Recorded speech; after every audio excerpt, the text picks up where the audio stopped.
ॐ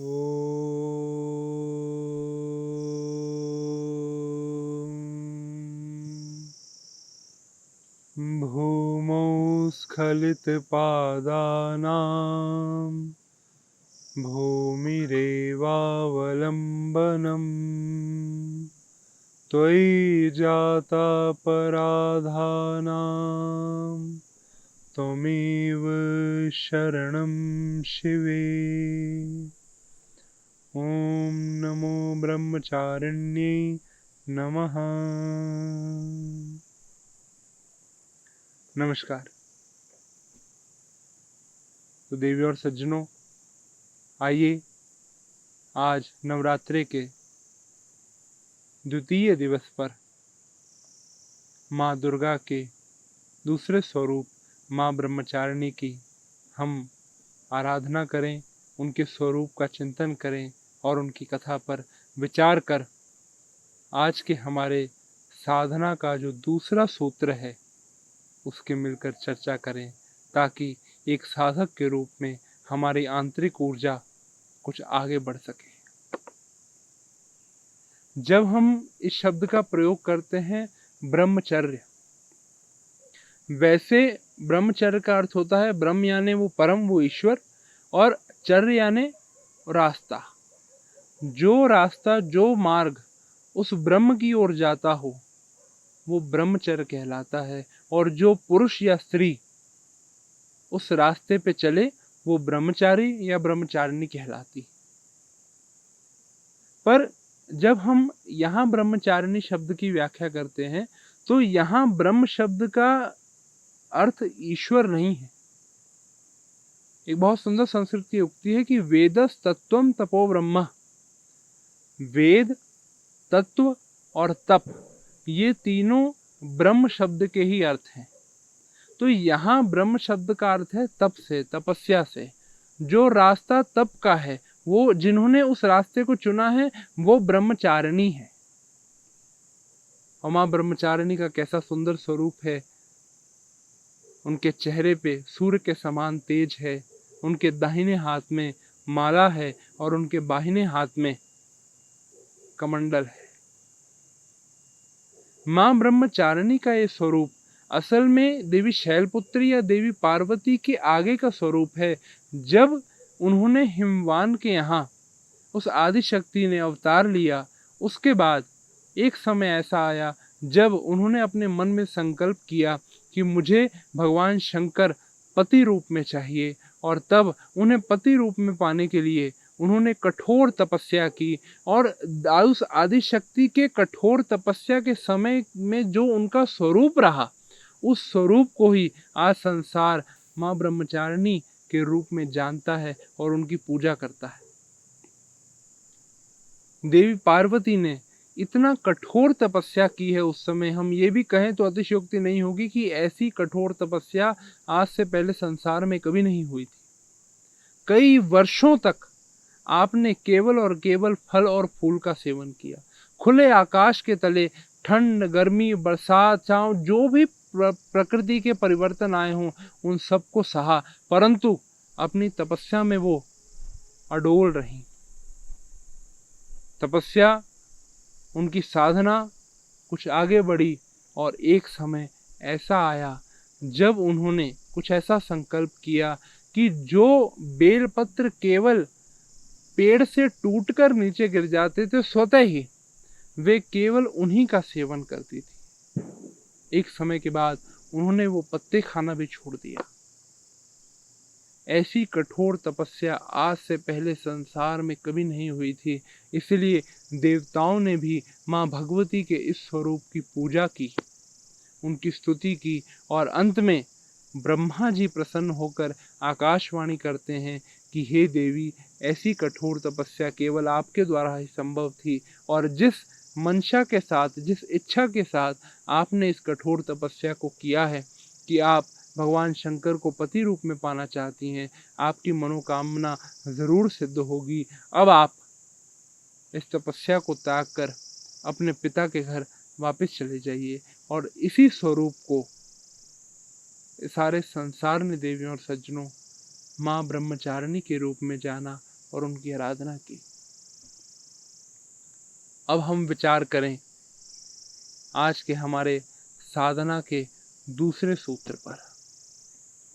और आज जो हमें साधना का दूसरा सूत्र मिलेगा वो वही है जो मां ब्रह्मचारिणी का मूल गुण है, वो है तपस्या।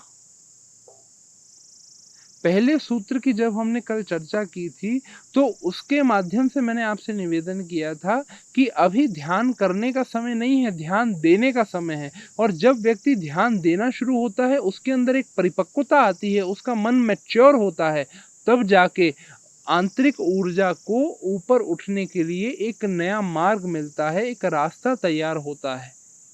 तो पहले सूत्र के अनुसार अगर हम चलें तो अभी ऊर्जा को केवल और केवल रास्ता मिला है, अभी उसके लिए दरवाजे खुले हैं। परंतु अगर हम कहीं हों, कहीं पर इस समय बैठे हों और हमें कहीं पहुंचना हो तो उसके लिए हमें वो रास्ता तय करना पड़ता है, रास्ते में आने वाले सारे संघर्षों को झेलना पड़ता है, तब जाके हम अपनी मंजिल तक पहुंच पाते हैं। ठीक उसी तरह अगर व्यक्ति को आध्यात्मिक उन्नति करना हो, अगर हम चाहते हैं कि ऊर्जा ऊपर उठे, तो उस ऊर्जा को तपस्या के माध्यम से खुद को तपाना होगा, संघर्ष करना होगा। और साधक के जीवन में तपस्या से ज्यादा महत्वपूर्ण कुछ भी नहीं हो सकता, कुछ भी नहीं। सबसे पहले तो हम अपने मन में से ये भ्रांति निकाल दें कि अगर व्यक्ति आध्यात्मिक उन्नति चाहता है तो बिना तपस्या के ये चीज संभव हो सकती। कहीं ना कहीं जाके उसको संघर्ष करना ही पड़ता है, क्योंकि बड़ी व्यवहारिक सी बात है ना कि अगर आध्यात्म का शिखर चाहिए और संघर्ष ना हो, ये कैसे संभव है। अगर मैंने आपसे कहा ना, अगर कहीं पहुंचना है तो कहीं से निकलना बहुत जरूरी। हम एक पहाड़ को देखते हैं, अगर हम उस पहाड़ के शिखर तक पहुंचना चाहते हैं तो हमें नीचे से ऊपर तक की वो यात्रा तय करनी पड़ेगी। और उस यात्रा को तय करते हुए हमें चोट भी लग सकती है, हमारे पैरों में दर्द भी हो सकता है, हमारे शरीर के किसी और अंग में कोई परेशानी हो सकती है, हमें कोई प्राकृतिक बाधा आ सकती है। तो ये सब तो होगा, परंतु सवाल ये है कि अगर आपको पहाड़ी की शिखर तक पहुंचना है तो वो रास्ता तो आपको तय करना होगा। अगर सोने को तपना है, अगर सोने को चमकना है तो उसका अग्नि में तपना जरूरी। अगर एक पत्थर मूर्त बनना चाहता है तो उसे शिल्पी के हथौड़ों की मार को सहना होगा। अगर पत्थर ये कह दे कि मैं तेरी मार नहीं सहूंगा, तो पत्थर तो होगा परंतु कभी वो मूर्ति नहीं बन पाएगा। उसके लिए उसे शिल्पी के हथौड़ों की मार को सहना पड़ता है। और जैसा कि मैंने आपसे कहा ना कि अगर हम देवी के चरित्र को देखें, मां ब्रह्मचारिणी के स्वरूप को देखें, तो सबसे पहले आपने अपने भोजन को त्यागा, अपने स्वाद की उन इंद्रियों को जो मन में स्वाद की लालसा पैदा करती हैं, उनके ऊपर अनुशासन लगाया। मेरे परम श्रद्धेय गुरु जी एक भजन बहुत सुंदर गाते हैं कि कृष्ण गोविंद गोपाल गाते चलो। उसमें एक बड़ी सुंदर पंक्ति आती है कि देख ना इंद्रियों के ना घोड़े बढ़े, इन पे हरदम ये संयम के कोड़े पड़े। तो सबसे पहले इंद्रियों के ऊपर संयम की वे कोड़े मारने पड़ते हैं। देवी ने भी शुरू में सबसे पहले अपनी स्वाद इंद्रियों को अपने वश में किया और उन्होंने कई वर्ष केवल फल और फूल खा के निर्वहन किया। उसके बाद केवल जो पेड़ों से पत्ते टूट जाते थे, बेलपत्र, केवल उनका सेवन करती रही। और अंत में एक समय ऐसा भी आया जब देवी ने उन पत्तों को खाना भी छोड़ दिया और पत्तों का त्याग किया। इसलिए माँ का एक नाम अपर्णा भी पड़ा। जो हम माँ की पूजा करते हुए अपर्णा कह के संबोधित करते हैं, वो नाम इसलिए पड़ा क्योंकि उन्होंने भगवान शंकर की प्राप्ति के लिए एक तपस्या के एक समय में पत्ते खाना भी छोड़ दिया था। और जब उन्होंने अपनी श्वासों को रोक लिया तब सारे ब्रह्मांड में उथल पुथल मच गई। तो रही बात मैं जो आपसे निवेदन कर रहा था, पत्ते खाना और पत्ते छोड़ना, ये बहुत दूर की बात है साहब। मैं जानता हूं हम में से अधिकतर लोग ऐसे हैं जो 2-3 दिन से ज्यादा बाहर का नाश्ता पानी नहीं छोड़ सकते। तो रही ये पत्ते छोड़ना और ये खाना और वो खाना, ये बहुत लंबी बात है, परंतु वहां तक पहुंचना ना पहुंचना ये एक दूर का सवाल है। पर ये बात निश्चित रूप से तय है कि अगर हम आध्यात्मिक रूप से अपनी प्रगति चाहते हैं तो जीवन में संघर्ष अपनाना पड़ता है, संघर्ष का सामना करना पड़ता है, अपने आप को तपस्या की भट्टी में तपाना पड़ता है। जो लोग तपस्या से मुंह फेर लेते हैं, एक साधक के जीवन में मैंने निवेदन किया ना, जो भी व्यक्ति आध्यात्मिक प्रगति चाहता है, आप कभी भी अनुभव कीजिएगा, आप किसी ऐसी जगह पर ध्यान लगाने का प्रयास करेंगे जहां पे आपको हर तरह की सुख सुविधा होगी, आपका ध्यान बहुत कम मात्रा में लगेगा या तो नहीं लगेगा, उस समय आपका मन सबसे अधिक भटकेगा। और कभी ऐसी जगह पर जाकर आप ध्यान लगाने का प्रयास कीजिए जहां तक पहुंचना दुष्कर हो, जहां पे पहुंचने में आपको कुछ संघर्ष आपको करना पड़ा हो, और वहां पे रहने के बाद भी आपका जीवन सुख सुविधाओं से भरा हुआ ना हो, आपको जल्दी भोजन ना मिले, आपको कभी कांटे पैर में चुभे। लोग अक्सर कहते हैं ना कि महाराज तपस्या करने के लिए हिमालय जाने की जरूरत थोड़ी है, हम तो घर में बैठकर भी पूजा कर सकते हैं, घर में बैठकर भी ध्यान कर सकते हैं। निश्चित रूप से कर सकते हैं, परंतु आप एक बार अपने आप को देखिए। ये कह देना कि हिमालय में जाना या किसी एकांत में जाना जरूरी नहीं है, ये पूर्णतः गलत है। क्योंकि आपको जाने की जरूरत है या नहीं, ये दो बातों पर निर्भर करता है कि अभी आपकी क्या अवस्था है और दूसरा आप साधना करके क्या पाना चाहते हैं। अगर व्यक्ति अपनी आध्यात्मिक प्रगति चाहता है तो अपने शुरुआत के समय में उसे एक एकांत चाहिए होता है। और जैसा कि मैंने आपसे कल निवेदन किया था कि नवरात्रि समय ही वो है कि आज जब इस भागदौड़ के जीवन में हमारे पास दुनिया के लिए समय है पर अपने लिए नहीं है, नवरात्रि वो समय है जब व्यक्ति अपने लिए भी कुछ समय निकाले, अपने ऊपर ध्यान दे। आज हमने दुनिया के ऊपर इतना इन्वेस्ट कर दिया अपने समय को कि हम इसको ही भूल गए। और तपस्या है अंतर्मुखी होने का मार्ग, तपस्या है अपने आप को तपाने का मार्ग।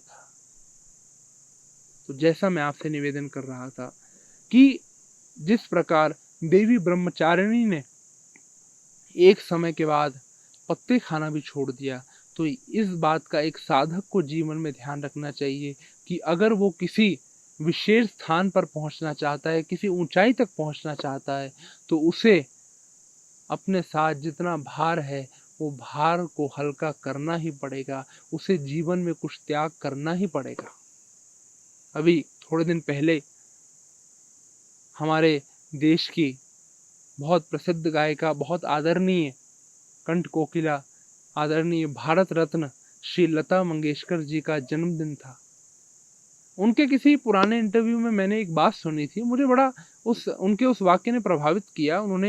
उनसे किसी ने पूछा कि आपकी दिनचर्या क्या है, आप कैसे रहती हैं, आपने अपने इस गायन को बेहतर बनाने के लिए किन किन चीज़ों का अभ्यास किया। तो उसमें उन्होंने एक बहुत कमाल की बात कही कि उन्होंने कहा कि अपने गाने को बेहतर बनाने के लिए एक उपाय मैंने ये भी किया कि मैंने बहुत कम आयु में ही एसी के कमरे को छोड़ दिया था। आज भी उनके कमरे में जिसमें वो विश्राम करती हैं उसमें एसी नहीं लगा है, ऐसा मैंने किसी इंटरव्यू में सुना उनसे। आज इतने वर्षों बाद भी, जब शायद अब उन्होंने शायद फिल्मों में गाना भी, अब वो ज्यादा नहीं गाती, पर इतने लंबे समय के बाद भी आज भी वो बिना एसी के कमरे में सोती, क्योंकि वे जानती हैं, आप सब जानते होंगे, एसी में सोने से गले में खुश्की पैदा होती है, हमारे शरीर का मॉइस्चर कम होता है। तो वो गला बेहतर बना रहे उसके लिए उन्होंने अपने जीवन में इतना बड़ा त्याग किया। और वो भी देखिए, किसी व्यक्ति के पास सुविधा ना हो और खाने को ना हो, वो कहे कि मेरा उपवास है, तो वो कोई उपवास नहीं है। पर आपके पास सारी सुविधाएं हों, उसके बाद आप त्याग करना सीख पाएं, उसे तपस्या कहते हैं। तो इसलिए देवियों और सज्जनों, आज हमारे साथ समस्या ये है कि हमने अपनी गलत आदतों में इतना ज्यादा इन्वेस्ट कर दिया है खुद को, कि मैं ये भी कहूं तो गलत नहीं होगा, अतिशयोक्ति नहीं है, कि आज हम अपनी उन गलत आदतों के साथ समझौता करने के लिए तैयार हैं। अगर कोई हमें ये बताए कि तुम्हारी ये आदत गलत है, या अगर हमें खुद को ये आभास हो कि मेरी इस आदत की वजह से मैं अपना विकास नहीं कर पा रहा, मेरा विकास रुका हुआ है, मैं अपनी आंतरिक प्रगति नहीं कर पा रहा, तो हम ये नहीं देखते कि इसको मैं ठीक कैसे करूं, हम ये देखते हैं कि हमारे साथ और कितने लोग हैं जो इस गलती को दोहरा रहे हैं। अगर हमें ज्यादा मात्रा में, ज्यादा नंबर में ऐसे लोग मिल जाएं जो ऐसी ही गलती कर रहे हैं, फिर हम क्या कहते हैं, अब महाराज अब तो सब लोग ही ऐसा कर रहे हैं, अब इसमें क्या करें, अब तो दुनिया ही ऐसी है। हमने समझौता करना शुरू कर दिया। और आनंद की बात देखिए कि समझौता करने के बाद हम ही हैं जो शिकायत करते हैं कि जीवन में महाराज अब क्या करें, रोज दुकान जा रहे हैं, सारी जिम्मेदारियों का निर्वहन कर रहे हैं, पर जिंदगी में कुछ विकास ही नहीं हो रहा, कोई अच्छा बदलाव ही नहीं आ रहा, जहां थे अभी तक वहीं हैं। हमें शिकायत करते हैं। यही वो लोग हैं जो अपने जीवन में कोई बदलाव नहीं लेके आते और उसके बाद गुरुजनों के पास जाके, संतों के पास जाके माथा टेक के निवेदन करते हैं कि महाराज हम कुछ नहीं कर सकते, बस सब आपके हाथ में है, बस आप कृपा कर दीजिए, सब हो जाएगा।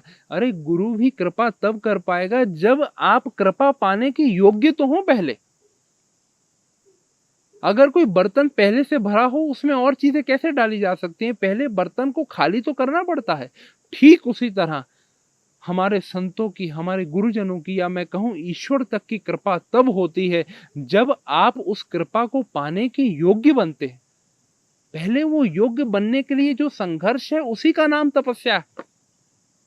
निश्चित रूप से अगर गुरु कृपा हो, अगर ईश्वर की कृपा हो, तो जो चीज हमारे लिए दुर्लभ है या हमारे लिए पाना असंभव है, या हम कहें कि एक बार तो ये भी कह दे कि हमारे भाग्य में नहीं है, हमें वो भी मिल सकता है।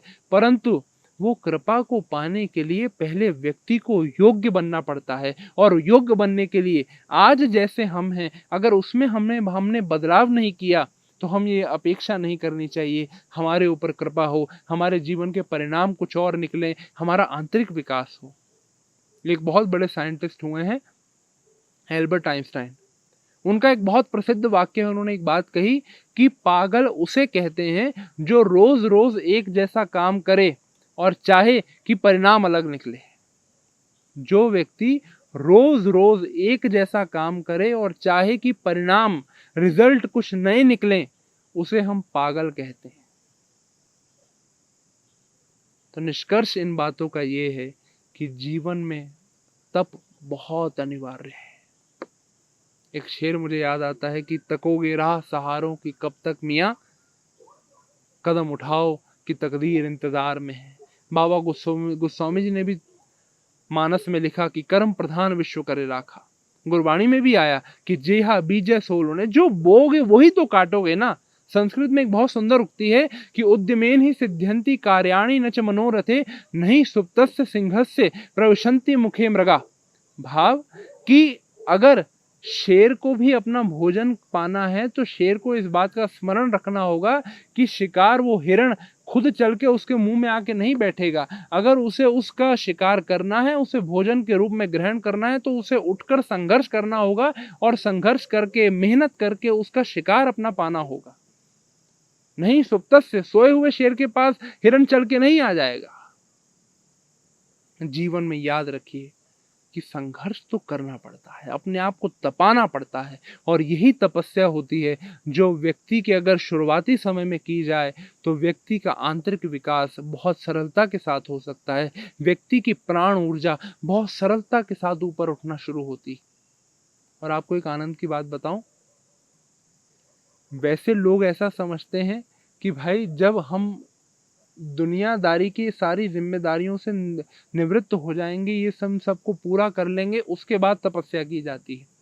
परंतु सनातन परंपरा में जो 4 आश्रम हैं, उनके जो एक भाग किया गया है कि 24 साल तक पहले व्यक्ति को ब्रह्मचर्य आश्रम में रहना होता है। उसके बाद 48 वर्ष तक वो गृहस्थ आश्रम का पालन करता है। फिर 72 वर्ष तक, 48 से 72 में वो वानप्रस्थ आश्रम में जाता है, और 72 के बाद उसका संन्यास शुरू होता है।